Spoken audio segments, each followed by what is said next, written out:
Na festa de aniversário dos primos, minha irmã distribuiu sacolinhas de presente para todos que importavam. As das minhas filhas vinham com um post-it dizendo: tente mais no ano que vem. Nós não fizemos nenhuma cena. Apenas fomos embora. Na manhã seguinte, minha irmã abriu a porta de casa e gritou tão alto que o vizinho chamou a polícia. Gostaria de dizer que fiquei chocada. Gostaria de dizer que, ao ver o que deram para minha filha, meu sangue gelou. Ou que o tempo desacelerou ou qualquer coisa assim, como nas cenas dramáticas de filme. Mas a verdade é que foi algo que eu meio que já esperava. Não de um jeito esperançoso, mas daquele jeito pesado, cheio de pressentimento, tipo, é claro que isso ia acontecer. A festa foi na casa da minha irmã, que basicamente parece um quadro do Pinterest ganhando vida. Arcos gigantes de balões em cores perfeitamente coordenadas, uma mesa de doces que parecia ter seu próprio assessor de imprensa, camisetas combinando para os gêmeos aniversariantes com a frase Born to Shine. As crianças corriam com sacolinhas de festa costuradas à mão, segurando-as como se fossem tesouros.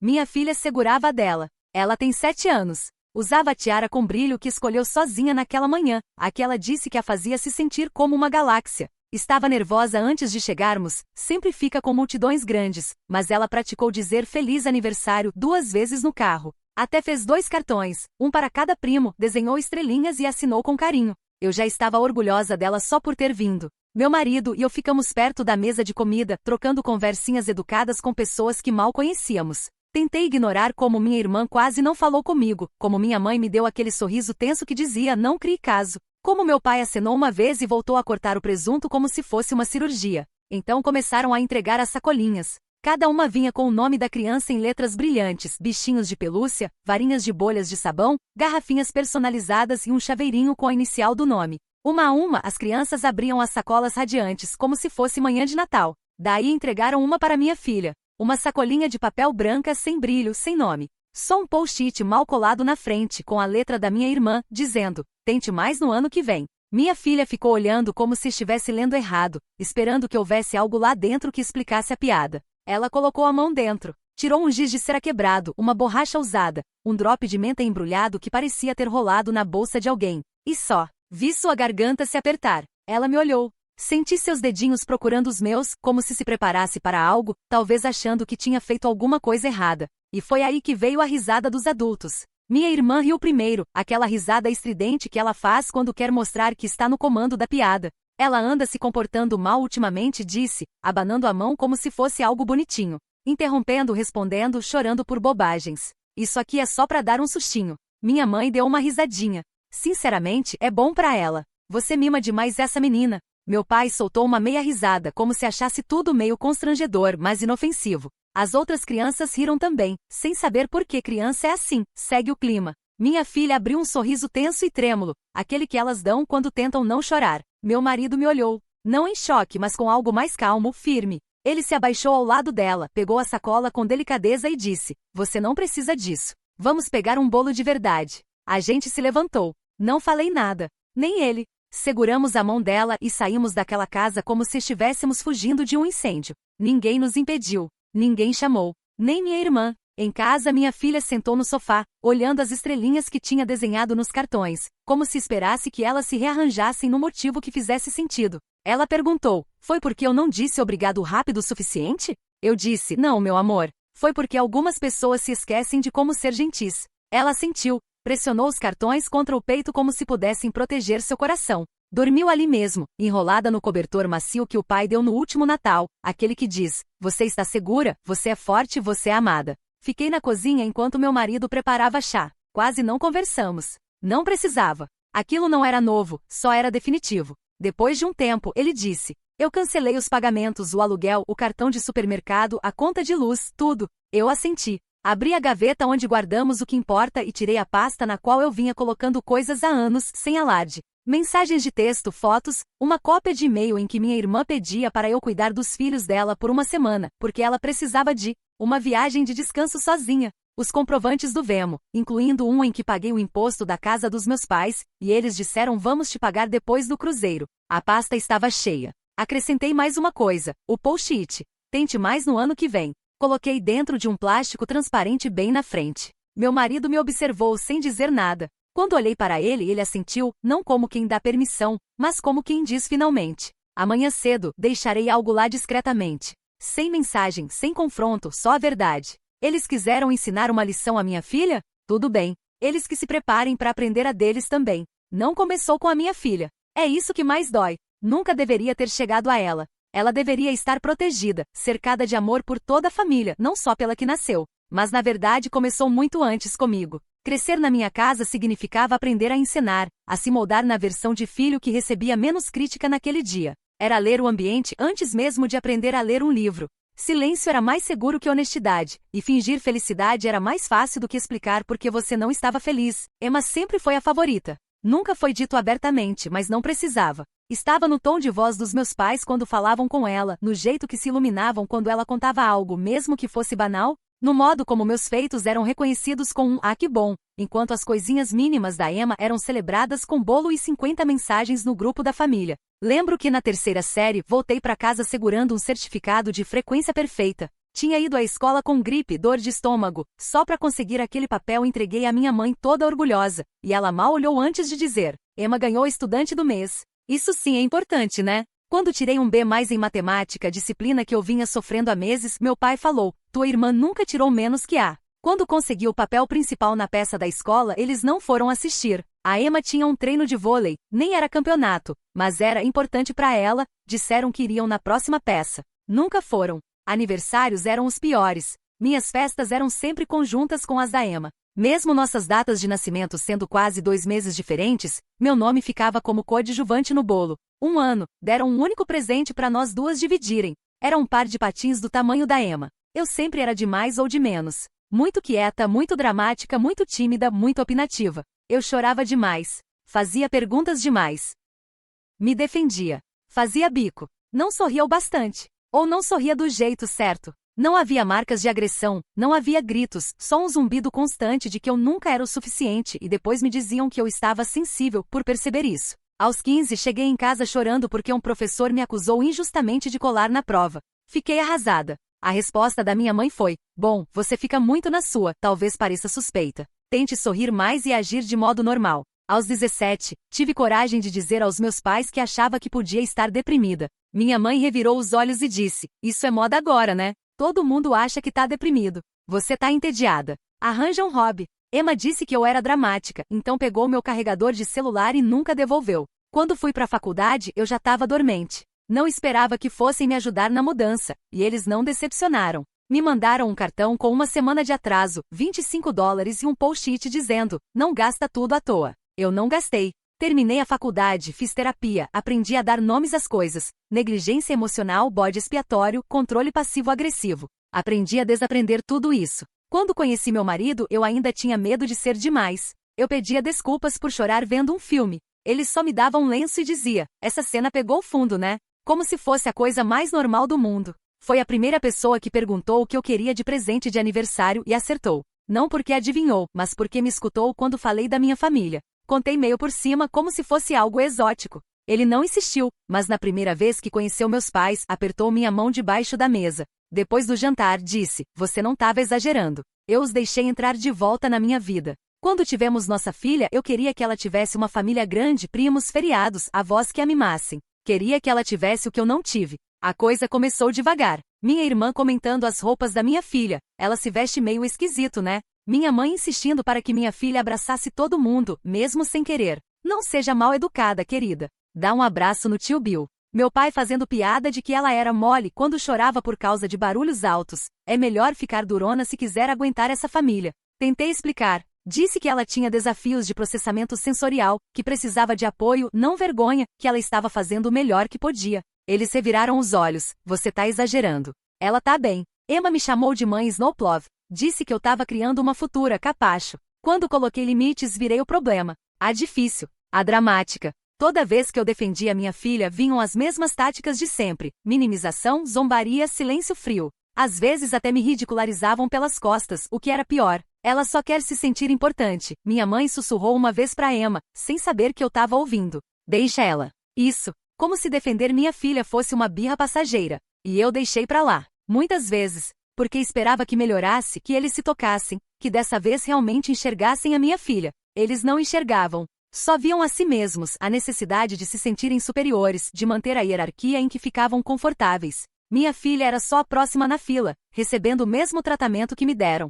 Só que agora eu sabia o que era. E desta vez eu tinha escolha. Poderia continuar dando chances, deixando que eles a quebrassem pedacinho por pedacinho, como fizeram comigo. Ou eu poderia interromper o ciclo. Escolhi ela. E escolhi a mim. E amanhã eles vão entender o que isso significa. Não dormimos quase nada naquela noite. Minha filha acabou pegando no sono, ainda segurando o cartão de aniversário que fizera para os primos. Fiquei no sofá vendo o cursor piscar na tela, como se me desafiasse a terminar o que comecei. Às 4h07, mandei um e-mail pro proprietário do duplex onde minha irmã mora. Expliquei que eu não iria mais pagar a parte mensal do aluguel, aquela que combinamos extraoficialmente. Ele já conhecia meu nome, sabia que o dinheiro saía da nossa conta. A resposta chegou 20 minutos depois. Entendido. Vou avisá-la sobre o valor atualizado. Hoje, às 4h49, meu marido redigiu a carta para a financeira do carro. O documento estava em nosso nome, era nosso crédito em jogo, nosso dinheiro usado de entrada. Emma já tinha dado calote 2 vezes.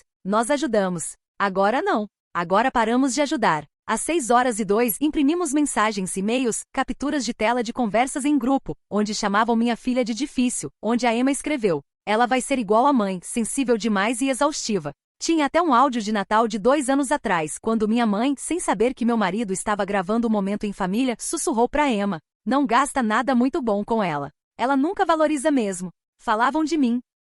Às 7h, tudo estava na pasta com anotações, amarrada com uma fita vermelha que achei na gaveta de bagunça. Uma fita de alguma festa de aniversário dos filhos da Emma, acho. Não planejei esse detalhe. Só pareceu correto. Às 7h30, dirigimos até a casa da minha irmã. Sem palavras, só o envelope. Meu marido colocou com cuidado no tapete da porta. Tocamos a campainha e fomos embora. Já estávamos no meio do quarteirão quando ouvimos o grito, descontrolado. Parecia que aquilo estava preso na garganta dela há anos. Não olhei para trás. Meu marido segurou mais firme o volante e por um momento deu um sorrisinho. Depois descobri que o vizinho saiu de hobby, achando que alguém estava machucado. Chamou a polícia ao ver a Emma no jardim, rosto vermelho, frenética, agarrando a pasta como se fosse radioativa. Quando os policiais chegaram, ela tentou dizer que era assédio, que a irmã maluca estava destruindo a vida dela. Eles folhearam a pasta. Então disseram com calma que era uma questão civil, nada ilegal, nada que valesse levar adiante. A verdade.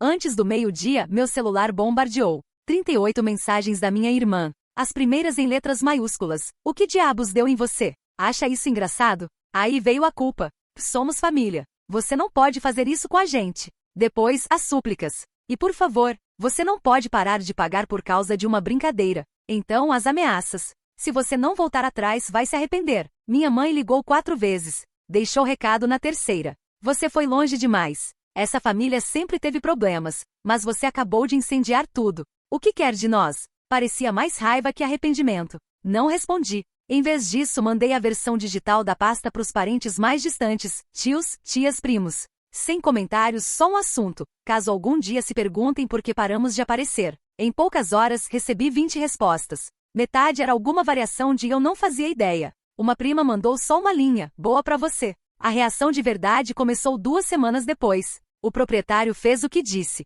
Emma tinha 30 dias para pagar todo o atraso ou seria despejada. A financeira marcou o carro dela. As parcelas atrasadas ativaram um aviso. Meu marido sorriu ao ver a notificação. Meus pais ligaram pro meu marido, não pra mim. Ele atendeu. Ela não nos ouve, minha mãe disse. Mas talvez ouça você. Diz que sentimos muito. Diz que não precisa ser assim. Ele disse a verdade. Não é ela que tá fazendo isso com vocês. Vocês fizeram isso com vocês mesmos. Eles apareceram na nossa casa no dia seguinte. Minha filha os viu pela janela. Ela ficou pálida. Eu os recebi na porta, não deixei entrar. Só queremos conversar, meu pai disse. Isso tá saindo do controle. Não, respondi. Isto se chama consequências. Minha mãe tentou chorar, mas não saía lágrima. Eu não cedi. Eles deixaram um cartão na caixa de correio, daqueles genéricos de condolências. Dentro dizia: sentimos falta da nossa família. Mandei de volta com um post-it. Eu também sentia. E entrei em casa, onde minha filha estava no sofá lendo, pernas encolhidas sob o cobertor, o rosto tranquilo.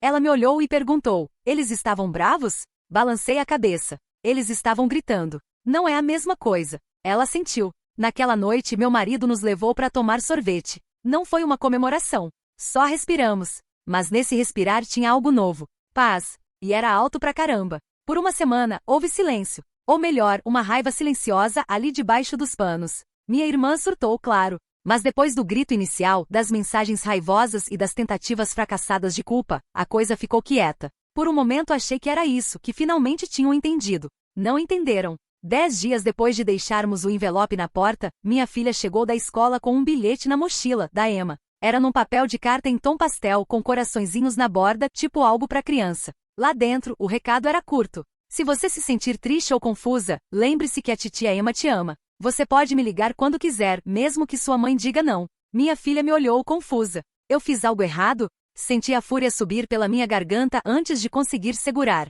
Aquilo não era só passar dos limites, era manipulação. Direcionada, deliberada e baixa. Liguei para a escola na mesma hora. Descobri que minha irmã usou o nome de uma amiga para deixar algo para a sobrinha. Sem checagem de identidade, sem supervisão. Um sorriso falso e pronto. Naquela tarde, fiz uma ordem formal de não contato na escola, no distrito e na polícia. Mandei uma notificação de cessar e desistir tanto para minha irmã quanto para os meus pais. Meu advogado enviou um acompanhamento. 2 dias depois, uma conta falsa começou a me marcar nas redes, me chamando de ingrata, postando fotos antigas e borradas da nossa infância com legendas tipo: algumas pessoas esquecem quem as criou. Outro recado anônimo dizia: lembre-se, crianças crescem. Um dia ela vai saber o que você fez. Foi a gota d'água. Mandei tudo pro meu advogado, que encaminhou para a polícia. Minha irmã postou uma selfie chorando com a legenda: quando sua família se vira contra você, chamando atenção. Até a verdade começar a surgir, pouco a pouco. Uma tia, depois um primo, depois outro primo. Print circulando. Áudios sendo ouvidos. O pessoal viu as provas do mesmo jeito que eu tinha visto. Meus pais não reagiram bem. Tentaram reunir a família numa chamada de vídeo emergencial. Não fui. Mas pelo que me contaram, quando alguém perguntou por que não fui convidada pro aniversário do vovô ano passado, minha mãe travou.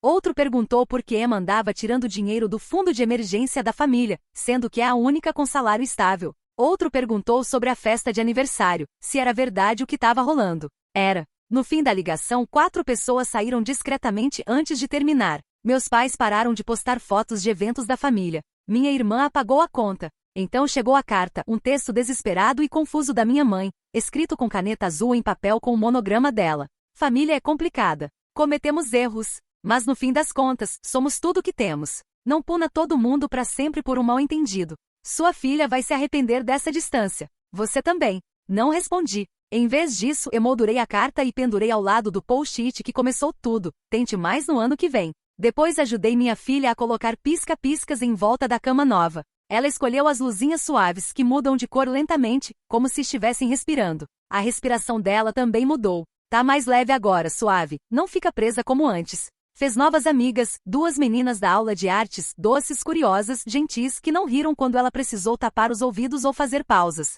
Passou a dormir a noite toda. Um dia, ela me disse: meu coração não parece que tá zumbindo mais. Abracei tão forte que ela reclamou que eu apertei. Aí veio mais uma coisa. No fim do ano letivo, a turma dela fez um Dia da Família. As crianças podiam convidar um adulto para sentar com elas, comer biscoitos e ver os projetos de arte. Ela me escolheu, lógico. O projeto dela era uma pintura abstrata, toda de galáxias ondulantes e cometas cor-de-rosa clarinho. Num cantinho, ela tinha escrito em preto: melhor estar segura do que ser grande. No caminho de volta, perguntei se ela queria parar para tomar sorvete. Ela disse que sim, daí fez uma pausa. Mãe? Sim, querida. Você fez a coisa certa. Mesmo que eles liguem, mesmo que nunca mais falem com a gente. Você fez a coisa certa. Tive que piscar muito para afastar o nó na garganta. Obrigada, minha flor significa tudo para mim. Ela se encostou no banco, sorrindo. Mais tarde, antes de dormir, fui checar meus e-mails. Havia uma nova mensagem da Emma. Sem assunto, sem saudação. Só 6 palavras.